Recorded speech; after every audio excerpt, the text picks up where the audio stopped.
Bonjour à tous, je suis Lady Scarlett, une passionnée de Magical Girl et de contes de fées. J'adore notamment les réécritures de contes de fées d'ailleurs. Et cela tombe bien car c'est le sujet de cette vidéo Ladybook. En effet, je vais vous parler du roman Il était encore une fois, contes d'hiver écrit par Lucille Chaponnet et Megara Nolan. Avant de commencer la vidéo, n'oubliez pas, pour me soutenir, de mettre un like à la vidéo, bien sûr. Et si ce n'est pas déjà fait, abonnez-vous à la chaîne.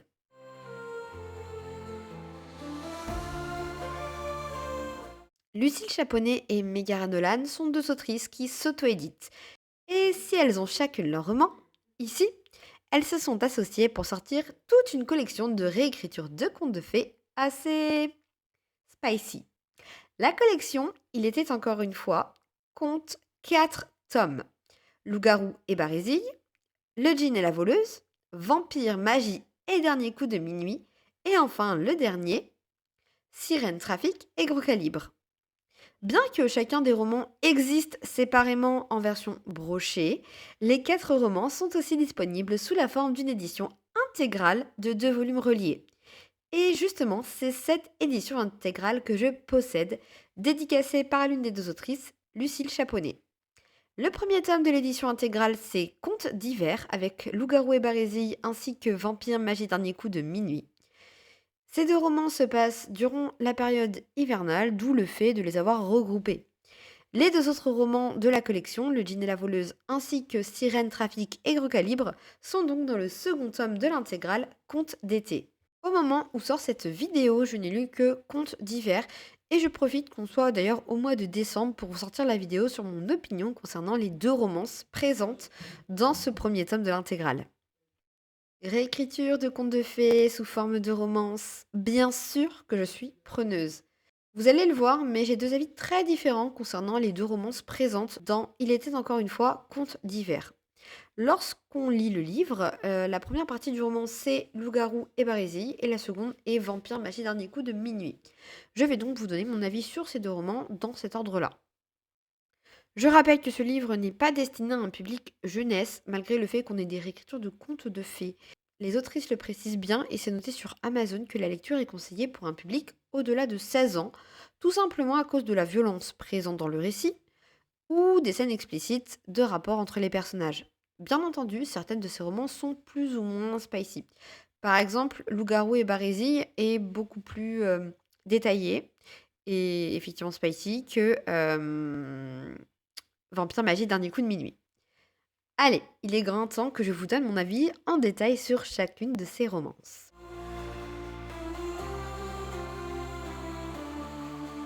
Commençons avec le premier tome de la collection qui est, vous l'aurez sans doute compris, une réécriture du Petit Chaperon Rouge. Je vous donne le speech et après je vous donne mon opinion. Dans Loup-garou et barésie, on suit Red, une étudiante qui, pour subvenir aux besoins de sa famille, est aussi stripteaseuse la nuit. Elle n'a pas le choix, étant donné que sa situation familiale est délicate, car elle vit seule avec sa petite sœur bientôt étudiante et sa grand-mère malheureusement malade. L'histoire prend place aux États-Unis et là-bas, vous devez peut-être le savoir, mais le système de santé est une catastrophe, donc il faut de l'argent afin de payer des soins, c'est pas du tout comme en France. Dans ce club où travaille Red, un nouveau vigile est embauché. Il s'appelle Wyatt et il n'est pas là non plus par choix. En réalité, Wyatt est un loup-garou et il a aussi de gros soucis d'argent qui l'ont propulsé à se retrouver dans cet emploi. Il tombe sous le charme de Red et la rencontre entre eux est un bon cocktail explosif. Première chose que j'ai appréciée dans le roman, c'est le fait qu'on ne juge pas les personnages et le métier de stripteaseuse n'est pas dégradant pour Red, malgré qu'il lui attire quelques ennuis. J'ai trouvé Loup-garou et barésie bien écrit et bien amené de ce côté-là. Ensuite, j'ai apprécié aussi le fait que ce soit Wyatt qui tombe le premier sous le charme de Red. Après, en toute honnêteté, et ça me désole de le dire, je n'ai pas spécialement accroché avec cette romance, et je vais vous expliquer pourquoi, bien entendu. En fait, je n'étais pas dans ma zone de confort avec cette romance, et ce n'est pas le style vers lequel je vais avoir tendance à me tourner, tout simplement. Rentrons dans les détails pour que vous compreniez. Red, le personnage principal, est une jeune femme fortement indépendante et avec une répartie cinglante qui renvoie facilement tout le monde balader pour rester correct. Elle a une très forte personnalité et peut-être trop pour moi. Il n'empêche, bien sûr, qu'elle est une représentation intéressante de la femme libre et indépendante. Mais voilà, moi, j'ai bloqué avec son caractère. Loup-garou et Barésie est une romance contemporaine et les protagonistes s'expriment parfois de manière grossière. Et ces moments-là ont eu tendance à me sortir de ma lecture. J'aime pas le vocabulaire grossier dans les livres, en fait, tout simplement. Concernant la romance, il y a beaucoup de tensions entre Red et Wyatt et leur relation, comme je l'ai dit, est assez explosive. À plusieurs moments, je me demande comment Wyatt pouvait apprécier et même être attiré à ce point par Red, vu la manière dont elle le rembarre et se montre, pour moi, antipathique. D'ailleurs, Red est rude et je la trouve, comme je viens de le dire, antipathique une trop grande partie du roman. Loup-garou et Barésie, c'était tout simplement une romance qui ne me correspondait pas. Je préfère les romances avec un univers fantasy dans un monde imaginaire et non ancré dans la réalité, comme peut l'être l'urban fantasy qui, à mon sens, est trop ancré dans la réalité justement. A contrario, si vous appréciez la Big Lit et l'urban fantasy avec des personnages ayant de forts caractères, cela devrait vous correspondre, en tout cas plus qu'à moi. Là où brille la lumière, dans la nuit noire. Parlons du second roman composant Il était encore une fois Contes d'hiver, Vampire, magie et dernier coup de minuit. Une fois de plus, je vous donne le speech avant de vous livrer mes impressions sur cette lecture. Au sein d'une académie pour créatures magiques, Dunmer Academy, on va suivre la romance entre deux étudiants, Robin et Grace. Robin est un sorcier ayant la particularité d'avoir des cheveux de cendre et énormément de tatouages qui lui servent en fait à invoquer sa magie et il n'aspire qu'à une seule chose, qu'on l'oublie puisqu'il a perdu sa mère et vit avec son terrible beau-père et les deux enfants de cet homme-là qui lui mènent la vie dure. Grace, quant à elle, est une vampire, fille aînée et donc héritière d'une très puissante famille même de vampires qui a le monopole sur le marché du sang synthétique. Malheureusement, Grace cache un terrible secret. Elle est victime d'une malédiction et toutes les nuits, à minuit, elle se transforme en monstre uniquement guidée par la soif de sang. Tous les deux vont se retrouver à participer contre leur gré à l'organisation du bal de Noël de la Dunmore Academy. Pour le coup, Vampire, Magie et Dernier coup de minuit est un vrai coup de cœur. Premièrement, j'ai adoré l'ambiance et l'univers de l'académie universitaire avec les différentes espèces de créatures surnaturelles. On nous décrit tout un fonctionnement du monde magique et on détaille les interactions et les relations entre les différentes espèces surnaturelles.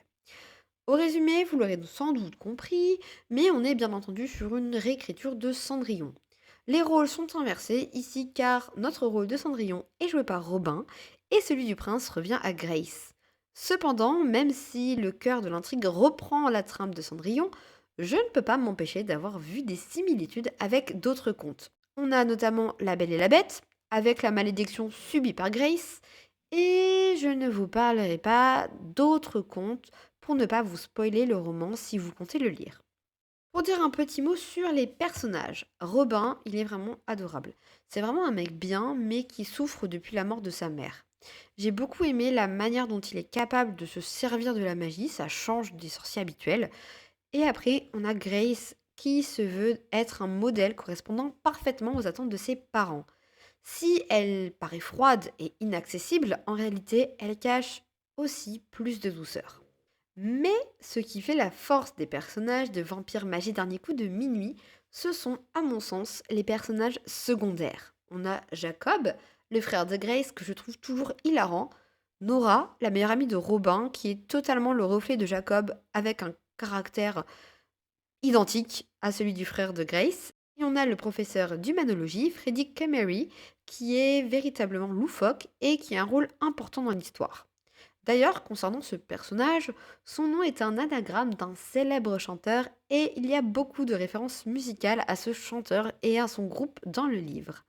Je pense que j'en ai déjà trop dit, donc désolé d'avance. Par contre, je n'ai pas trop compris l'utilité du frère et de la sœur loup-garou présentés dans le roman. Ils ont assez, ils ont assez d'importance pour avoir un nom et être plusieurs fois mentionnés, mais j'ai pas l'impression qu'il ait servi à grand chose, voire même à rien dans le récit. Mais bref, Vampire Magie et Dernier Coup de Minuit était une belle romance et une belle histoire pour moi. Vraiment un coup de cœur. Même si on approche de la fin de cette vidéo, vous n'avez pas fini de m'entendre parler des livres écrits par Megara Nolan et l'utile Chaponnet, puisque je compte bien vous parler du second roman intégral, Conte d'été, contenant Le djinn et la voleuse et Sirène trafic et gros calibre. Et puis, dans ma bibliothèque, j'ai aussi la duologie La cité des sangs purs de Lucille Chaponnet et la trilogie La Selkie de Megara Nolan. Il faudrait que je relise ces sagas pour vous en parler de manière plus claire et plus éclairée. Et puis d'autres de leurs romans m'intéressent, alors je compte bien finir par me les procurer. En attendant, je vous dis à bientôt pour une toute nouvelle aventure magique. Du